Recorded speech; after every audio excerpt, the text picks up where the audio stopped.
ECG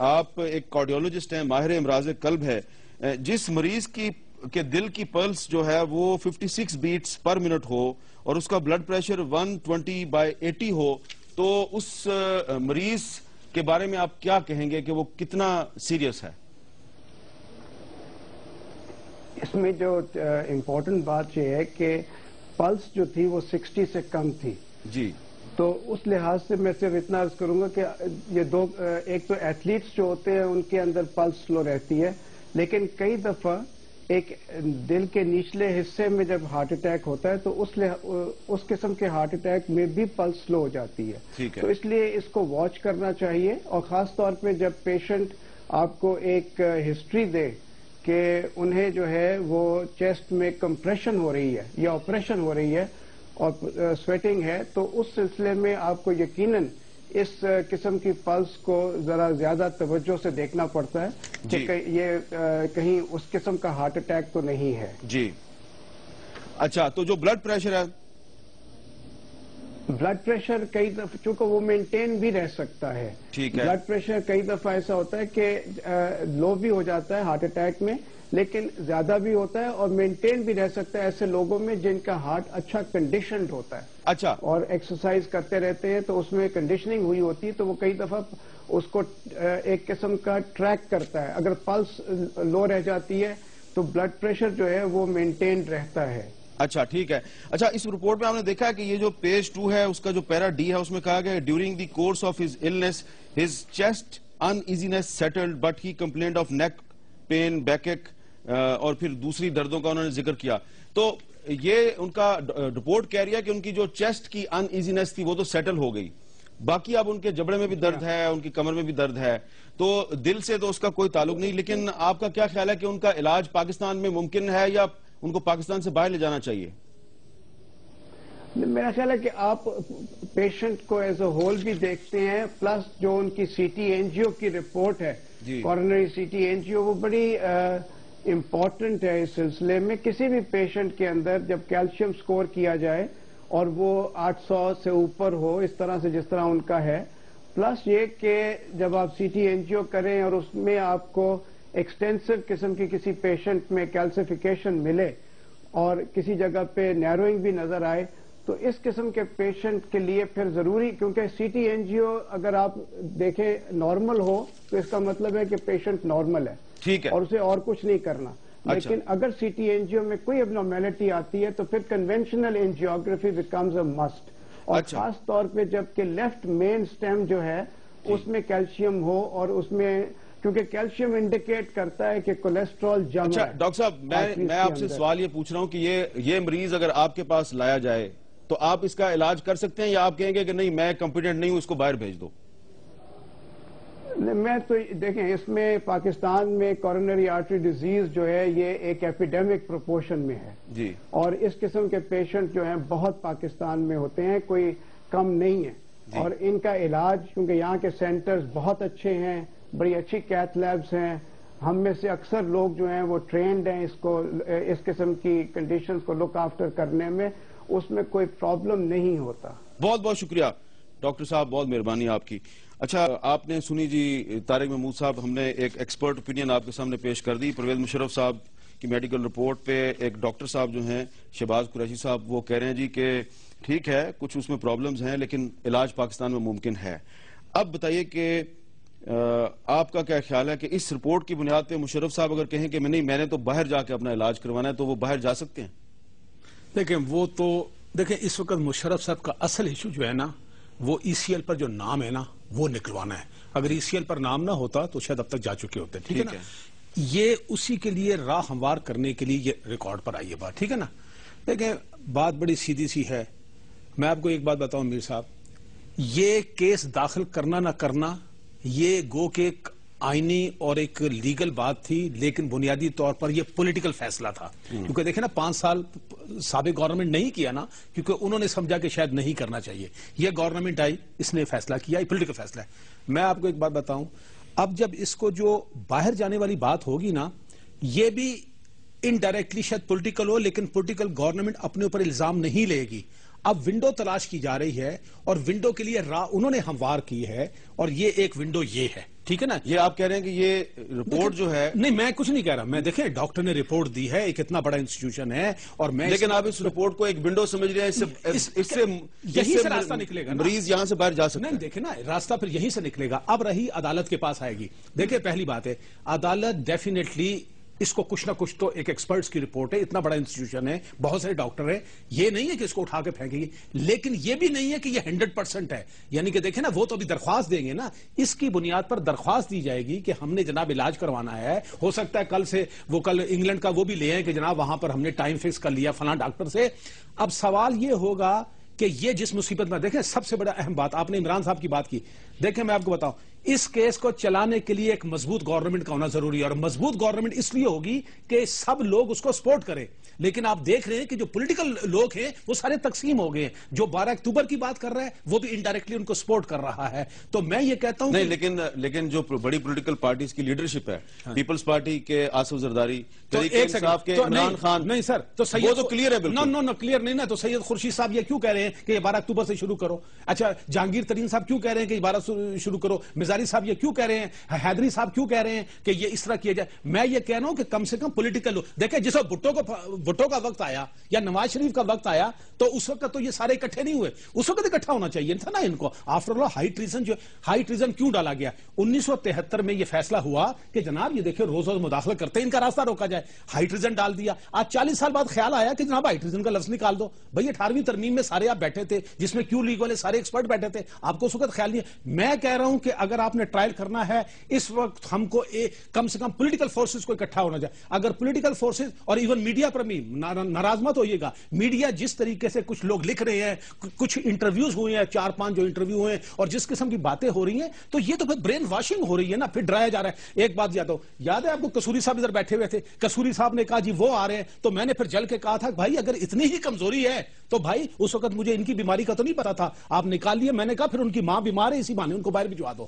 اچھا سلمان اکرم رائے صاحب, آپ کا کیا خیال ہے؟ یہ رپورٹ آپ کے سامنے ہے, یہ رپورٹ جو ہے یہ پرویز مشرف صاحب کے بیرون ملک جانے کی وجہ بن سکتی ہے؟ دیکھیں جی, آپ نے ڈاکٹر صاحب کی رائے بھی سن لی, اس میں معمول کی باتیں ہیں, ایسا کچھ بھی نہیں ہے جس کا علاج پاکستان میں روز نہیں ہوتا. تو اگر تو اس رپورٹ کی بنیاد پہ وہ باہر جاتے ہیں تو میں سمجھتا ہوں پوری قوم کے سامنے یہ بات کھل جائے گی کہ یہ ایک طریقہ تھا, ایک وسیلہ تھا, ایک حربہ تھا. اس رپورٹ کو دیکھ کر کوئی بھی ذی شعور یہ نہیں کہہ سکتا کہ یہ شخص ایسی بیماری میں مبتلا ہے جس کے لیے اس کا فی الفور پاکستان سے باہر جانا ضروری ہے. بات اب یہی ہو رہی ہے کہ کیا یہ کسی سیاسی کا حصہ ہے یہ رپورٹ؟ عدالت کیا اس ڈیل کا حصہ بنے گی؟ مجھے یقین ہے کہ نہیں, ایسا نہیں ہوگا. اب چونکہ عدالت رستے میں حائل ہے, جب تک عدالت اس رپورٹ کو یا اس کے بعد اگر مزید کوئی رپورٹ آتی ہے اس کو تسلیم نہیں کرتی اور یہ حکم نہیں دیتی کہ ان کو باہر جانے دیا جائے, ECL پہ بھی غالباً نام جو ہے وہ ایک عدالتی آرڈر کے تحت ہے, وہ خود ڈالا تھا. اگر وہ خود ڈالا ہے حکومت نے تو پھر حکومت ہٹا سکتی ہے اس کو, اگر اس میں عدالتی حکم شامل نہیں ہے.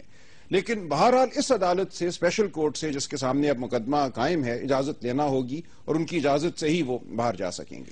جی ہمارے ساتھ رشید رضوی صاحب موجود ہیں, سندھ ہائی کورٹ بار کے سابق صدر, کراچی اسٹوڈیو میں. السلام علیکم رشید رضوی صاحب.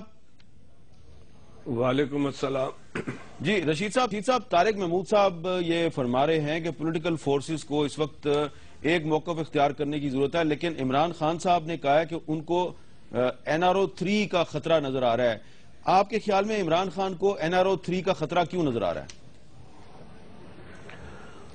جس طرح سے طارق محمود صاحب نے اشارہ دیا ہے کہ سیاستدان ایک بہت ہی بڑا یو ٹرن لینے کے موڈ میں ہے, اس کو سامنے رکھتے ہوئے میں سمجھتا ہوں عمران خان صاحب یہ کہہ رہے ہیں کہ جی تیسرا NRO آئے گا. میں طارق محمود صاحب سے بالکل ایگری کروں گا کہ یہ وقت ہے کہ اس ملک کی وکلا برادری, صحافی, پولیٹیشین, سول سوسائٹی یہ مل کر ایک طرف ہو جائیں کہ یہ ایک ہمیشہ کے لیے یہ ایشو سیٹل ہونا چاہیے کہ آرٹیکل 6 پہ کس طرح سے ٹرائل ہو, کیا ڈیفینس ہونا چاہیے. یہ پاکستان کے نہیں دنیا کی جورسپروڈنس کا ایک بہت اہم کیس ہے, اور اس جو ہے آرٹیکل 6 کے اونٹ کو کہیں نہ کہیں تو کسی نہ کسی طریقے سے, چاہے پرویز مشرف صاحب کی ایکویٹل ہو چاہے ان کا کنوکشن ہو, لیکن یہ ٹرائل ہونا ہر حال میں. اچھا، لیکن ایک رائے یہ بھی ہے کہ اگر NRO 3 ہوتا ہے، جیسا کہ عمران خان صاحب نے کہا کہ پہلا NRO ہوا جب نواز شریف صاحب کو باہر بھیجا گیا، تو اس وقت تک نواز شریف صاحب کو طیارہ ہائی جیکنگ کیس میں سزا مل چکی تھی، ان کی کنوکشن ہو چکی تھی. تو اگر اس طرح کا کوئی NRO ہوتا ہے تو وہ تو اسی صورت میں ہوگا جب پرویز مشرف صاحب کی کنوکشن ہو جائے گی. تو کیا آپ نہیں سمجھتے کہ ایک انڈر ٹرائل جو ملزم ہے اس کے لیے تو NRO بہت مشکل ہے، کیونکہ وہ تو انڈر ٹرائل ہے. NRO ہوگا جب ملزم کو سزا ہو جائے گی، اس کے بعد سزا میں معافی بھی ہو سکتی ہے، سزا میں نرمی بھی ہو سکتی ہے.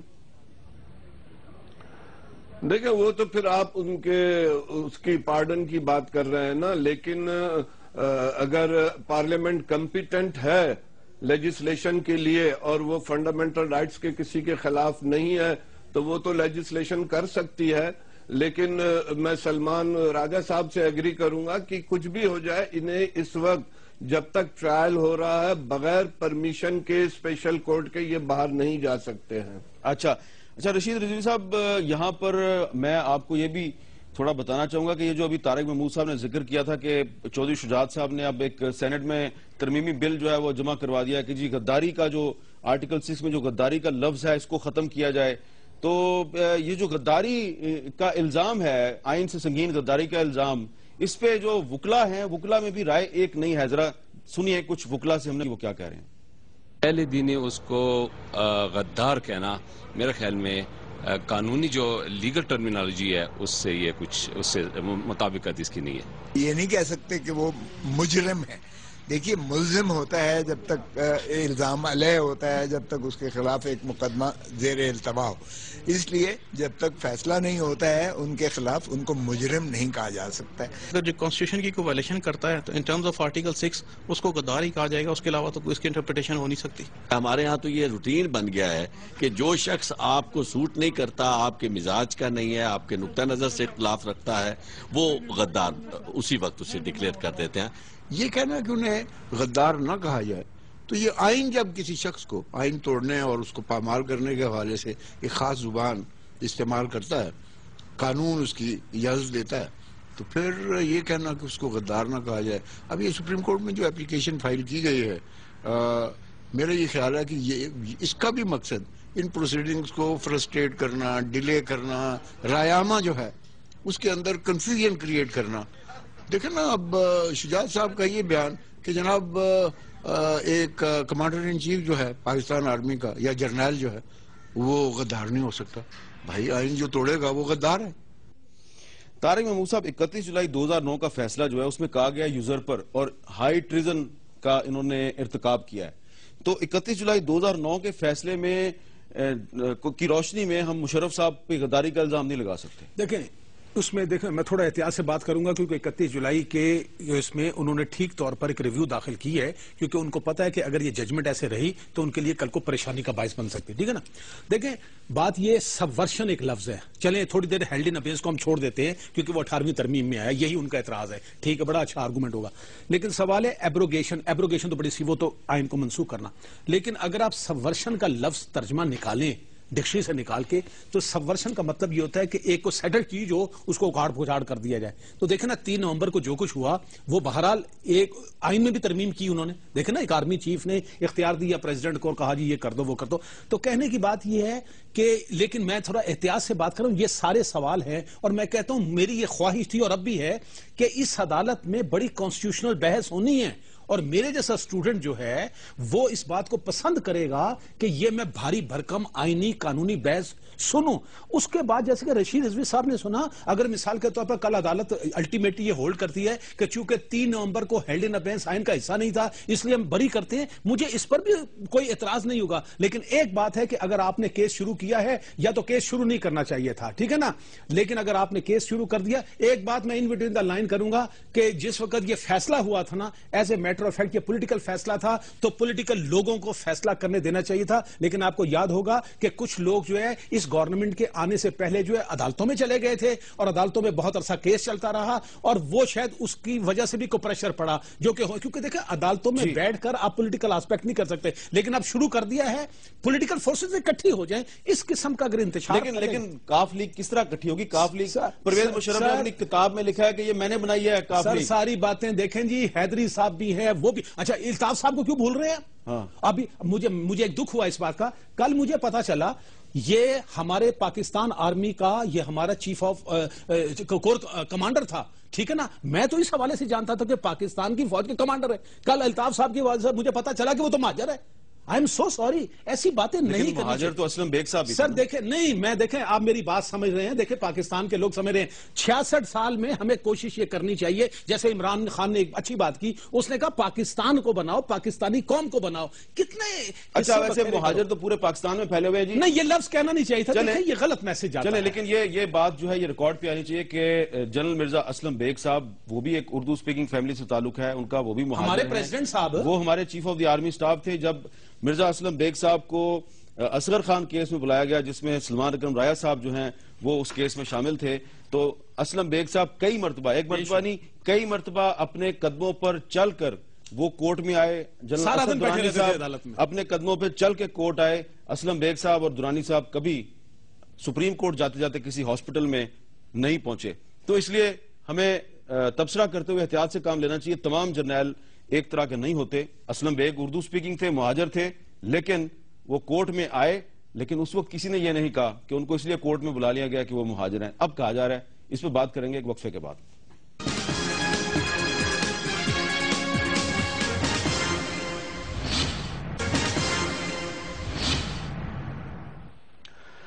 وقفے کے بعد گفتگو میں دوبارہ خوش آمدید. وقفے سے پہلے ہم یہ بات کر رہے تھے کہ اسلم بیگ صاحب بھی اردو سپیکنگ تھے اور وہ سپریم کورٹ میں آتے تھے. تو جو اصغر خان کیس تھا اس میں جو اسلم بیگ صاحب ہیں یہ تقریباً 117 مرتبہ سپریم کورٹ تشریف لائے. 117 مرتبہ اور کئی گھنٹے وہ سپریم کورٹ میں آ کے بیٹھے رہتے تھے. اور سلمان رایا صاحب اس کو کنفرم کریں گے کیونکہ سلمان رایا صاحب اصغر خان صاحب کے وکیل تھے اس کیس میں. اب سلمان رایا صاحب میں آپ سے ایک سوال کرنا چاہ رہا ہوں. یہ جو غداری کے الزام کی بات ہو رہی ہے، چودھری شجاعت صاحب کہہ رہے ہیں جی کہ اگر کمانڈر ان چیف جو ہے وہ اس کو آپ نے غدار بنا دیا تو پھر پیچھے کیا رہ جائے گا. اب مسئلہ یہ ہے کہ کمانڈر ان چیف کے اپنے جو ساتھی ہیں وہ ان کے بارے میں کیا کہہ رہے ہیں جنہوں نے ان کے ساتھ سرو کیا. تو میں آپ کو ایک ان کے ایسے ساتھی کے بارے میں جو انکشاف کافی عرصہ پہلے انہوں نے ہمارے پروگرام میں کیا تھا اس پہ آپ سے تبصرہ چاہوں گا کہ وہ ساتھی جو ہیں وہ پنجابی بھی نہیں ہیں، وہ پختون بھی نہیں ہیں، وہ بلوچ بھی نہیں ہیں، بلکہ وہ جو ان کے ساتھی ہیں وہ بھی مہاجر ہیں اور اردو سپیکنگ ہیں. جناب لیفٹیننٹ جنرل ریٹائرڈ شاہد عزیز صاحب انہوں نے ہمارے پروگرام میں اپنے باس کے بارے میں کیا بتایا، ذرا سنیے. کیا پاکستان میں کچھ ایئر بیسز امریکہ کو دینے کا جو فیصلہ تھا آپ نے اس کی حمایت کی تھی؟ یہ فیصلہ اس طرح ہوا نہیں کہ کوئی اس کی حمایت کرتا. پوچھا ہی نہیں آپ سے کسی نے؟ نہیں، ایک دفعہ پریزیڈنٹ آئے تھے، وہ کور کمانڈر کانفرنس نہیں تھی، لیکن وہاں پر جب وہ کبھی آتے تھے جی ایچ کیو میں اور کم ہوتا تھا کیونکہ وہ اتنے کاموں میں مشغول ہوتے تھے، تو وہ وہاں پر vice chief, C G S, D G M O, D G M I, کبھی کبھی D G I S P R بھی بیٹھے ہوتے تھے اور ایم او کے کچھ اور افسر جو پریزنٹیشن وغیرہ کے سلسلے میں وہاں ہوتے تھے. اس فورم میں یہ بات ہوئی تھی. پریزیڈنٹ نے کہا کہ امریکہ ریکویسٹ کر رہا ہے کہ ہمیں جیکب آباد ایئر فیلڈ پر کوئی فیسلٹی پرووائڈ کر دی جائے کہ اگر ہمارا کوئی جہاز ہٹ ہو جائے تو پائلٹ کی جان بچانے کے لیے اس کو وہاں ٹچ ڈاؤن کی اجازت دی جائے. تو جتنے لوگ بیٹھے تھے سب نے اس کو اپوز کیا کہ پریزیڈنٹ نے شروع میں کمٹمنٹ دی تھی کہ پاکستان اس جنگ میں ٹوٹلی نیوٹرل رہے گا. اسی بات پر لوگ آمادہ ہوئے تھے اس جنگ میں جو کچھ بھی ہو رہا تھا اس سلسلے میں. تو جب پریزیڈنٹ کو کافی اپوزیشن ملی تو پریزیڈنٹ نے کہا کہ میں امریکہ کو اس چیز کی کمٹمنٹ دے چکا ہوں. مجھے پرائیویٹ کنیکشن کے ذریعے یہ پتا چلا کہ پسنی ایئرپورٹ بھی اسی طرح امریکنز کے پاس ہے اور شروع سے ہے اور مجھے اس کا پتہ نہیں تھا. اور وہ ایک ایئر فورس کے افسر نے جی ایک ایئر فورس کے افسر نے بتایا جو پسنی پہ لیازون افسر تھا اور اس نے کہا ایک پی ایف کا لیازون افسر جیکب آباد میں بھی ہے اور ہم دونوں آپس میں وزٹس بھی ایکسچینج کرتے. تو یہ آپ نے سنا جنرل شاہد عزیز نے بتایا کہ جس فورم پہ پرویز مشرف صاحب نے یہ بات انہیں بتائی وہ کور کمانڈرز کانفرنس نہیں تھی بلکہ ایک چھوٹا سا فورم تھا اور وہاں پر بھی ان کی تجویز کو اپوز کیا گیا. لیکن ان سب کو بتائے بغیر پرویز مشرف نے پاکستان کے جو فوجی اڈے تھے وہ امریکہ کے حوالے کیے اور پھر وہاں سے ڈرون اٹیکس پاکستان کے اندر ہوتے تھے. سلمان اکرم رایا صاحب، چودھری شجاعت صاحب کہہ رہے ہیں کہ آپ پرویز مشرف کو یہ نہ کہیں کہ انہوں نے غداری کی ہے. دیکھیں میر صاحب، جب ہم یہ لفظ آئین میں جو استعمال ہوا ہے ٹریزن یا ہائی ٹریزن، اس کا اردو میں ترجمہ کرتے ہیں تو وہ غداری ہم ترجمہ کرتے ہیں. اور غداری سے ایک تصور یہ ابھرتا ہے کہ رات کی تاریکی میں کسی نے دشمن کے ساتھ مل کے پاکستان کے خلاف کوئی سازش کی اور وہ شخص غدار ہے. آئینی روح سے، قانونی روح سے یہ لفظ استعمال ہوا ہے کسی اس شخص کے، ایسے شخص کے لیے جس نے بڑے پیمانے پہ آئین کو پامال کیا ہو. یہ اس کا ایک تکنیکی استعمال ہے آئین میں. یہاں ہرگز یہ مقصد نہیں ہے کہ صرف وہی شخص غدار ہے جس نے اس قسم کی سازش کی ہو. جو بات جنرل صاحب اس کلپ میں فرما رہے ہیں وہ ہو سکتا ہے غداری کے زمرے میں آئے، ہو سکتا ہے نہ آئے، لیکن ہم نے اس وقت آرٹیکل 6 کے تناظر میں اس لفظ کا احاطہ کرنا ہے. آرٹیکل 6 میں جو استعمال ہوا ہے یہ لفظ، اس کا تعلق ہے آئین کی بڑے پیمانے پہ سبورژن اس کو آپ کہہ لیں، اس کو آپ سبروگیشن کہہ لیں، اس کو آپ ابینس کہہ لیں، سسپینشن کہہ لیں، یہ تمام چیزیں، یہ تمام الفاظ جو ہیں ان کا مقصد ایک ہی ہے کہ آپ نے آئین پہ عمل کو ناممکن بنا دیا. دیکھیں آئین قانونی طور پہ تو نہ سبورٹ ہو سکتا ہے، نہ سسپینڈ ہو سکتا ہے، نہ ان ابینس رکھا جا سکتا ہے، کوئی قانونی طریقہ نہیں ہے. صرف طاقت کے زور پہ ٹینکوں کی دھمکی دے کر آپ آئینی عمل کو معطل کر سکتے ہیں، لیکن آئین کو قانوناً آپ اٹھا نہیں سکتے، سسپینڈ نہیں کر سکتے. اس کو آئین نے کہا کہ جو شخص یہ کرے گا وہ ہائی ٹریزن کا ترجمہ آپ اس کا غداری کر لیجئے، غداری کا مرتکب ہوگا. لہٰذا اس کو کسی اور طرف، جذباتیت کی طرف لے جانا میں سمجھتا ہوں آئین کے ساتھ بھی ناانصافی ہے، قانون کے ساتھ بھی ناانصافی ہے. اور یہ چیز بھی ہمیں ذہن میں رکھنی چاہیے کہ پاکستان کی سینٹ جو ہے جس کے ممبر ہیں چودھری شجاعت صاحب، وہ سینٹ 2 مرتبہ پرویز مشرف کے ٹرائل کا مطالبہ کر چکی ہے، اور ایک مرتبہ جو مطالبہ تھا وہ ایک یونینیمس ریزولوشن کے ذریعے ہوا تھا. اچھا رشید رضوی صاحب، جس کیس میں پرویز مشرف صاحب کو یہ کہا گیا کہ انہوں نے آئین کے ساتھ سنگین غداری کا ارتکاب کیا، یوزر پر ڈکلیئر کیا گیا، تو اس وقت تو آپ تھے سندھ ہائی کورٹ بار کے صدر تھے اور ہائی کورٹ بار ہی کا یہ پٹیشن تھی، تو آپ کیا کہیں گے کہ واقعی پرویز مشرف صاحب کو غداری کے الزام سے استثناء دے دینا چاہیے، صرف یہ کہا جائے کہ نہیں انہوں نے ایک چھوٹا سا جرم کیا ہے؟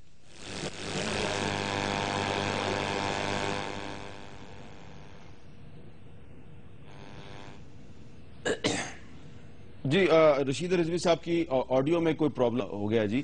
اچھا طارق محمود صاحب، میں یہاں پہ آپ کو ایک اور کلپ بھی سنوانا چاہ رہا ہوں چودھری پرویز لائی صاحب کا، کیونکہ چودھری شجاعت صاحب جو ہیں وہ کہہ رہے ہیں کہ یہ نہ کریں اور مجھے اور پرویز لائی کو بھی اس الزام میں شامل کریں. لیکن ایک اور الزام بھی ہے اور وہ الزام غداری کا نہیں ہے، وہ کوئی اور الزام ہے. ذرا سنیں وہ پرویز لائی صاحب نے ہمیں کیا بتایا تھا. کہ مئی 2007 میں جب افتخار محمد چودھری صاحب جی ٹی روڈ کے راستے سے لاہور آ رہے تھے تو کھاریاں کے قریب ان کے قافلے پر فائرنگ کا ایک منصوبہ بنایا گیا تھا اور آپ کو اس کا پتہ چل گیا تھا، کیا یہ بات درست ہے؟ جی ہاں، بالکل صحیح ہے. اور وہ منصوبہ تھا اس طرح کا کہ پہلے تو بڑے نہیں ہوتے وہ جس میں ایکسپورٹ کرتے ہیں ٹرالے، وہ کھڑے گجرہاں کیے جائیں، وہاں روکا جائے، ٹیئر گیس ہو، اس کے بعد پھر کھاریاں سے فائرنگ کرائی جائے، وہ جو پہاڑیاں ہیں پبی کی، اور وہاں اگر کوئی نہ کچھ ہوا تو پھر گجرات کے قریب جو ہے یہ ان کا پکا راستہ روکا جائے اور یہ لاہور نہیں پہنچنے چاہیے. یہ منصوبہ کس نے بنایا تھا؟ یہ بس بنایا تھا جن لوگوں نے، آپ کو بھی پتا ہے. جب آپ کو پتا چلا اس منصوبے کے بارے میں تو آپ نے کیا کیا؟ ہم نے ایک تو جو بات ہوئی وہاں ہم نے یہ کہا کہ سوال ہی نہیں پیدا ہوتا، اور پھر بلکہ مجھے فون بھی آیا کچھ لوگوں کا، جی آپ پھٹے بڑے ڈالتے ہیں. پرویز مشرف کا فون آیا؟ بار آیا ان کا. میں نے کہا مشرف صاحب کا فون آیا، آپ نے کیا کہا؟ میں نے ان کو کہا جی کہ یہ ہمیں کرنے دیں، آپ اس میں نہ آئیں. کہنے لگے نہیں یار تم پھٹے بہت ڈالتے ہو، یہ اس طرح نہیں ہونا چاہیے. میں نے کہا جی کہ نہیں. اچھا جی رشید رضوی صاحب، یہ غداری کا الزام تو نہیں ہے جو تو چودھری پرویز لائی صاحب نے یہ اعتراف کیا کہ مشرف صاحب کے دور میں افتخار چودھری صاحب کے قافلے پہ فائرنگ کا منصوبہ بنایا گیا تھا. پرویز لائی صاحب نے پرویز مشرف کو کہا کہ یہ غلط ہے، یہ مت کریں. اچھا اب آپ یہ بتائیں گے جو غداری کا الزام ہے اس پہ چودھری شجاعت صاحب کہہ رہے ہیں کہ جی ایک آئینی ترمیم کے ذریعے اس لفظ کو ختم کر دیا جائے، آپ کا کیا موقف ہے؟ دیکھیں میر صاحب، میں کوئی 10-15 دن سے مختلف ٹی وی چینلز پر یہ بحث دیکھ رہا ہوں اور آپ کو ایک واضح گروپنگ نظر آئے گی.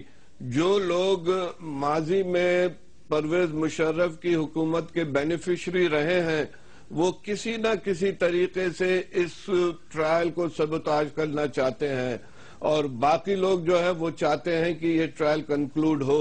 تو آپ یہ دیکھیں کہ جہاں سے بھی یہ بات آ رہی ہے آپ اس کو دیکھیں کہ اس کا اس 9 سال 10 سال میں کیا کنڈکٹ رہا ہے. وہ بینیفیشری ہے, چودھری شجاعت صاحب بھی بینیفیشری ہیں, پرویز الہی صاحب بھی بینیفیشری ہیں, اور بھی بہت سی سیاسی پارٹیاں, بہت سے وکلا جو زمانے میں ایڈوکیٹ جنرل لا منسٹر رہے ہیں, آج وہ آپ کے ٹاک شو میں بیٹھ کے وہ یہی باتیں کرتے ہیں, چھوٹے موٹے نقطے نکالتے ہیں کہ جی یہ نہیں ہونا چاہیے, یہ نہیں ہونا چاہیے. آپ کچھ صحافیوں کو بھول گئے, کچھ اینکر پرسنز کو بھول گئے. جی بالکل وہ لوگ بھی, وہ میں آپ کے حصے کے لیے چھوڑ رہا ہوں نا. ٹھیک ہے, چلیں آپ نے ایک اچھی بات کی ہے, اور صحافیوں کا ذکر آیا تو چلتے چلتے میں ایک بات ضرور کہوں گا کہ مجھ کے دور میں یہ ایک روایت تھی کہ جب کسی ٹی وی چینل سے کوئی شکایت پیدا ہوتی تھی تو اس ٹی وی چینل کی نشریات کو بند کر دیا جاتا تھا.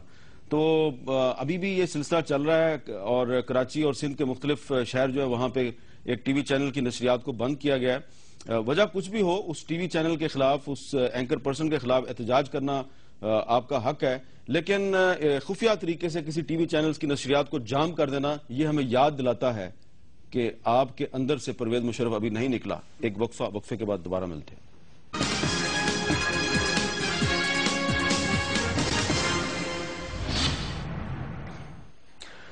پرویز مشرف صاحب کی میڈیکل رپورٹ سے بات شروع ہوئی تھی, اور اب بات جو ہے وہ اس ٹرائل کے حوالے سے جو سیاست کھیلی جا رہی ہے اس پہ بات ہو رہی ہے. آپ کو یاد ہوگا کہ پرویز مشرف صاحب کے ہسپتال جانے سے کچھ دن پہلے میڈیا کو ایک تصویر جاری کی گئی تھی جس میں وہ اپنے فارم ہاؤس میں آپ کو نظر آ رہے تھے, اور فارم ہاؤس کے اندر وہ ایک بگی میں بیٹھے ہوئے تھے, اور اس کے ساتھ ان کا کتا بھی تھا اور ان کے 2 دوست بھی تھے. تو اس تصویر کو اگر آپ دیکھیں تو وہ بڑے خوشباش نظر آ رہے تھے, اور لیکن اب پتہ چلا کہ ان کے کندھے میں بھی پرابلم ہے, اور ان کے باقی جو جسم کے حصے ہیں وہاں پہ بھی درد ہے. میں نے رشید رضوی صاحب سے بات کرنی ہے, لیکن جسٹس طارق صاحب اگر آپ برا نہ منائیں تو میں آپ سے پوچھنا چاہوں گا کہ کیا یہ آپ کا جو کندھا ہے یہ فریز ہے؟ مجھے یہ لیفٹ ہے نا, یہ فروزن شولڈر بھی ہے, میرے گھٹنوں میں بھی پرابلم ہے, بیک ایک میرا بڑا پرابلم ہے, اسی وجہ سے مجھے اور آپ کے دانت نہیں, وہ سائیوال جیل سے مجھے شفٹ اس لیے کیا گیا. آپ کے دانت اور میرے دانتوں میں بھی تکلیف ہے, جبڑے میں بھی پرابلم ہے. نہیں پھر آپ میرے پروگرام میں کیوں آئے ہیں؟ نہیں وہ اس لیے اللہ کا شکر ہے دل پر معاملہ نہیں پہنچا, دل کا معاملہ تو میڈیکل رپورٹ کے مطابق نہیں وہ ٹھیک ہے, لیکن دیکھیں یہ تو کامن, لیکن دیکھیں چلے اللہ ٹھیک ہے, اللہ تعالیٰ ان کو صحت, لیکن یہ 4 بیماریاں تو مجھے آپ کو ہیں, ٹھیک ہے, اللہ تعالیٰ مشرف صاحب کو صحت دے. رشید رضوی صاحب مجھے آپ سے یہ سوال پوچھنا ہے کہ ایم کیو ایم کے قائد جناب الطاف حسین صاحب نے فرمایا کہ پرویز مشرف صاحب کی تذلیل اس لیے کی جا رہی ہے کہ وہ مہاجر ہیں. تو آپ کراچی میں بیٹھے ہیں اور آپ بھی اتفاق سے مہاجر ہیں, تو کیا آپ کو محسوس نہیں ہوتا کہ جب آپ پرویز مشرف پہ تنقید کرتے ہیں تو دراصل آپ کسی مہاجر کی توہین کر رہے ہیں؟ نہیں دیکھیں, میں سمجھتا ہوں کہ اگر کوئی ملزم ہے تو اگر وہ پنجابی ہے, پشتون ہے, بلوچ ہے, کوئی بھی ہے, اس کے خلاف ٹرائل تو ہونا چاہیے. اس میں اس وجہ سے تو کوئی ایگزمپشنز یا کوئی کنسیشنز یا کوئی پریویلیجز تو نہیں زبان کے بنیاد پر ایکسٹینڈ ہونا چاہیے. اچھا چلیں ٹھیک ہے, بڑی آپ نے دریا کو کوزے میں بند کر دیا. اچھا میں سلمان اکرم رائے صاحب جاننا چاہوں گا, لیکن ایک دوبارہ میں کہہ دوں پرویز الہی کے والے سے, یہ پرویز الہی صاحب نے فرمایا وہ تو ٹھیک ہے, لیکن اس میں چودھری شجاعت صاحب کا بڑی کنٹریبیوشن تھی, بڑا پازیٹیو رول. یہ جو حملہ تھا افتخار چودھری صاحب کا, یہ شجاعت صاحب نے رکوایا. چودھری شجاعت صاحب کی بڑی پازیٹیو کنٹریبیوشن تھی, ہمیں اس بات کا. اور ایک اور بتا, مت بھولیں کہ 12 مئی کو پھر وہ ہو گیا تھا, 12 مئی کو پھر ہو گیا تھا چند دن بعد. اچھا چلیں ٹھیک ہے. اچھا سلمان اکرم رائے صاحب, ایک دوبارہ میں ایک بری سی عادت پڑ گئی ہے پرانے کلپ چلانے کی, لیکن یہ بہت ضروری ہے لوگوں کو, تاریخ کا حافظہ ہے جی, تاریخ کا حافظہ ہے.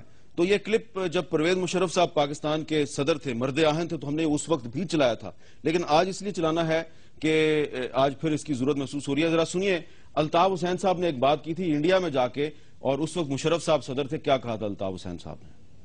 That the division of the subcontinent was the greatest blunder in the history of mankind. It was not the division of the land, but the division of the blood. میں انڈیا کی گورنمنٹ کی پوری team سے, opposition سے یہ درخواست کروں گا کہ جو پاکستان کی اسٹیبلشمنٹ میں آج کے بعد اگر کوئی تانا مہاجروں کو, ہجرت کرنے والوں کو یہ دے, تو میں انڈیا کی حکومت اور انڈیا کے تمام اپوزیشن سے, تمام ہیومن رائٹس پر بلیو کرنے والوں سے یہ ریکویسٹ کروں گا کہ خدا کے لیے آپ انہیں معاف کریں اور اپنے آپ بنا دیں. اچھا سلمان صاحب, پہلی بات تو یہ ہے کہ پورا پنجاب مہاجروں سے بھرا ہوا ہے، جو مشرقی پنجاب سے لوگ ہجرت کر کے آئے تھے اور جموں کشمیر سے لوگ ہجرت کر کے آئے تھے اور باقی بھی لوگ ہجرت کر کے آئے تھے، تو مہاجر صرف اردو بولنے والے نہیں ہیں، ان کی بھی بڑی قربانی ہے، باقی لوگوں کی بھی قربانی ہے۔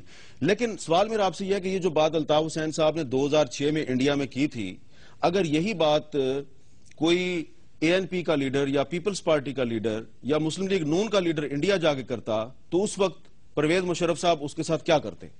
اس کی اول تو واپسی ناممکن ہوتی اور وہ آج غداری کی سزا کاٹ چکا ہوتا یا تختہ ادار پہ لٹک چکا ہوتا، جو اکبر بگٹی صاحب کے ساتھ ہوا۔ حالانکہ اکبر بگٹی صاحب نے یہ بات نہیں چرائے بغیر بلکہ اکبر بگٹی صاحب نے صرف ڈاکٹر شازیہ کے لیے انصاف کا مطالبہ کیا تھا۔ بالکل درست بات ہے۔ جو یہ دیکھیں ہمارے یہاں بالکل پاکستان کی اساس جو ہے اس کے اوپر بات کرنا میں نہیں سمجھتا الطاف حسین کے علاوہ کسی کے لیے ممکن تھا۔ تو جسٹس طارق صاحب، میں بھی اس چیز کے خلاف ہوں کہ کسی کو غدار کہا جائے، لیکن یہ سوال تو پیدا کر دیا نا، الطاف حسین صاحب کے بیانات نے یہ سوال پیدا کر دیا ہے کہ اگر جو بات الطاف حسین صاحب نے کی 2006 میں بھارت میں جا کے دلی میں کھڑے ہو کے، اگر وہ بات نواز شریف کریں یا وہ بات آصف زرداری کریں یا وہ بات عمران خان کریں تو مشرف صاحب نے تو ان کو نہیں چھوڑنا تھا۔ ایک بات بتاؤں، ہم بڑے پاکستان شاید دنیا کا واحد ملک ہے جس میں ملک توڑنے کو تو ہر وقت آدمی تیار ہی بیٹھا ہوتا ہے۔ دیکھیں نا، یہ بڑے دکھ کی بات ہے، یعنی کہ مذاق بنایا ہوا ہے ہم لوگوں نے۔ میرا خیال ہے کہ ہم لوگوں کو دیکھیں کم سے کم کوئی کسی جگہ تو ایک لائن ڈرا کر لینی چاہیے۔ یہ جو ہے نا بولنے کی آزادی، اس بولنے کی آزادی پر کہیں نہ کہیں ہم کو اپنے طور پر جو ہے نا یہ ہے نا پابندی لگانی چاہیے، کیونکہ جو جس کے دل میں آتا ہے وہ کہہ دیتا ہے، آئین کا مذاق اڑا لیں گے، ملک کا الزام لگائیں گے، مذہب کا مذاق، جس کا جو میرا خیال ہے ایسا نہیں کرنا چاہیے۔ اچھا، اب رشید رضوی صاحب آخر میں یہ بتائیے کہ آپ کو کیا نظر آ رہا ہے کہ پرویز مشرف صاحب کا ٹرائل ہو جائے گا یا کچھ لوگوں کو ابھی بھی یہ یقین ہے کہ ٹرائل نہیں ہوگا اور وہ بیرون ملک چلے جائیں گے؟ آپ کیا کہتے ہیں کیا ہوگا؟ میں کوئی جو وہ تو نہیں ہوں پامس، لیکن میری یہ ایک طالب علم کی حیثیت سے خواہش ہے، رائے ہے کہ یہ ٹرائل کو اپنے منطقی انجام تک پہنچنا چاہیے۔ ٹھیک ہے۔ اچھا سلمان رائے صاحب، یہ جو میڈیکل رپورٹ آپ نے دیکھی ہے، اس میڈیکل رپورٹ کو سامنے رکھ کر یہ جو ایک مفروضہ قائم کیا گیا، ایک جو افواہ گھڑی گئی کہ جی فوج جو ہے وہ پرویز مشرف کے پیچھے ہے اور فوج کی قیادت جو ہے وہ ناراض ہے اس حکومت سے کہ یہ ٹرائل کیوں ہو رہا ہے، یہ رپورٹ اگر سامنے رکھی جائے تو کیا فوج جو ہے وہ اس میں پارٹی نظر آ رہی ہے؟ دیکھیے، میں کچھ نہیں کہہ سکتا اس بارے میں۔ رپورٹ بہرحال ڈاکٹر صاحبان نے لکھی ہے اور ڈاکٹری کے پیشے کا ایک اپنا تقدس ہے، اور کوئی بھی ڈاکٹر میں سمجھتا ہوں بالکل غلط بات نہیں لکھ سکتا۔ اسی لیے اس رپورٹ میں ہمیں کوئی ایسی خوفناک بیماری نظر نہیں آ رہی جس کو دیکھتے ہی ہم کہیں کہ یہ شخص بیچارہ کیوں پاکستان میں، اس کو فوراً باہر بھیجو۔ اس میں جو بات ہوئی ہے بہت ہی معمولی سی بیماریوں کا تذکرہ ہے یہاں پر، لہٰذا یہ کہنا کہ فوج کا کیا رویہ ہے، کیا عمل دخل ہے، یہ مفروضہ ہی ہوگا۔ لیکن آپ بھی بیان کر چکے ہیں، مختلف اخباروں میں بھی آ رہے ہیں، اس دن جو روٹ لگا، جس طرح لے کے گئے وہاں اسلام آباد سے آرمڈ فورسز انسٹیٹیوٹ جو کہ خاصے فاصلے پہ ہے، دیگر اسپتال تھے جو نزدیک تھے، تو یہ تمام باتوں نے چہمگوئیوں کو، افواہوں کو جنم دیا ہے۔ لیکن اس سب کا نتیجہ اب یہ ہے کہ پوری قوم کے سامنے یہ صورتحال اب بالکل عیاں ہے کہ یہاں ٹرائل ہونے میں کوئی امر مانے نہیں ہے، ان کی حالت ایسی نہیں ہے۔ اسٹریچر پہ حسنی مبارک کو عدالت میں لایا گیا تھا، اگر ضروری ہو تو یہ بھی کیا جاتا ہے۔ اب اگر وہ چلے جاتے ہیں اس رپورٹ کی بنا پر یا کوئی اور بیماری ان کو کل لاحق ہو جاتی ہے اچانک اور وہ چلے جاتے ہیں، تو میں سمجھتا ہوں یہ پوری قوم کو ایک پیغام ہوگا کہ اس ملک میں ابھی تک قانون کی حکمرانی رائج نہیں ہوئی۔ بہت بہت شکریہ سلمان رائے صاحب، جناب طارق محمود صاحب، رشید رضوی صاحب، آپ کا بھی بہت بہت شکریہ۔ اور ہم نے پرویز مشرف صاحب کی جو میڈیکل رپورٹ آج عدالت میں پیش کی گئی اس پہ بھی بات کی، اور جو ٹرائل ہے یہ آگے چلے گا نہیں چلے گا اس پہ بھی بات ہوئی ہے۔ اور ایک بات واضح ہونی چاہیے کہ پرویز مشرف کے ٹرائل کا مطلب قطعاً یہ نہیں ہے کہ پوری فوج کا کوئی ٹرائل کر رہا ہے یا فوج کی کردار کشی کی جا رہی ہے۔ ہاں، پرویز مشرف کے کچھ حامی جو ہیں وہ فوج کو گھسیٹنے کی کوشش ضرور کر رہے ہیں۔ پہلے وہ افواہیں پھیلا رہے تھے کہ سعودی عرب کے وزیر خارجہ آئیں گے اور مشرف صاحب کو لے جائیں گے۔ سعودی عرب کے وزیر خارجہ نے معاملہ کلیئر کر دیا کہ وہ مشرف صاحب کے معاملے پہ حکومت پاکستان سے کوئی بات نہیں کرنے آئے۔ میڈیکل رپورٹ سے بھی بہت سی چیزیں واضح ہو گئی ہیں، لہٰذا اب اگر افواہیں پھیلانے کی بجائے اور اس معاملے میں فوج کو گھسیٹنے کی بجائے ٹرائل کو اس کے انجام تک پہنچنے دیا جائے تو اسی میں سب کا بھلا ہے۔ ورنہ اگر خدا نہ خواستہ یہ ٹرائل اپنے انجام کو نہ پہنچا تو پھر آپ پاکستان میں کسی قانون توڑنے والے، کسی آئین توڑنے والے کو نہ تو دہشت گرد کہہ سکیں گے اور نہ ہی آپ کبھی قانون کی بالادستی کی بات کر سکیں گے۔ اور سب سے بڑی بات یہ کہ ذرا سوچئے کہ قائد اعظم کے پاکستان میں اگر کوئی آئین شکن جرنیل جس کو سپریم کورٹ نے یوزرپر ڈکلیئر کیا ہے، غاصب، اس کا ٹرائل نہ ہو اور اس ملک میں منتخب وزراء اعظم پھانسیاں چڑھ جائیں، وہ جیلوں میں جائیں اور وہ جلاوطن بھی ہو جائیں، تو پھر ایک ایسی ڈیوائیڈ اس ملک میں پیدا ہوگی جو شاید کبھی ختم نہیں ہوگی۔ رشید رضوی صاحب نے بالکل صحیح بات کی کہ ایک ڈیوائیڈ جو ہے وہ اب سامنے آ رہی ہے، میڈیا میں بھی، سول سوسائٹی میں بھی، سیاست میں بھی۔ جو جمہوریت پہ یقین رکھنے والے لوگ ہیں وہ ایک طرف ہیں، اور جو جمہوریت کی آڑ میں ہمیشہ آمریت کا کاروبار کرنے والوں کو سپورٹ کرتے ہیں وہ دوسری طرف ہے۔ تو یہ ایک ڈیوائیڈ ہے۔ آپ بھی ان تاریخی لمحات میں اپنا جو حافظہ ہے اس کو ذرا تیز کریں اور ان شخصیات کو کبھی نہ بھولیں جو لائن کے اس طرف کھڑی ہیں اور لائن کے اس طرف کھڑی ہیں۔ جو لائن کے اس طرف کھڑے ہیں وہ کون ہیں، جو اس طرف کھڑے ہیں وہ کون ہیں، ان کو ہمیشہ یاد رکھیے گا یہ کون ہے۔ مجھے دیجیے اجازت، اللہ حافظ۔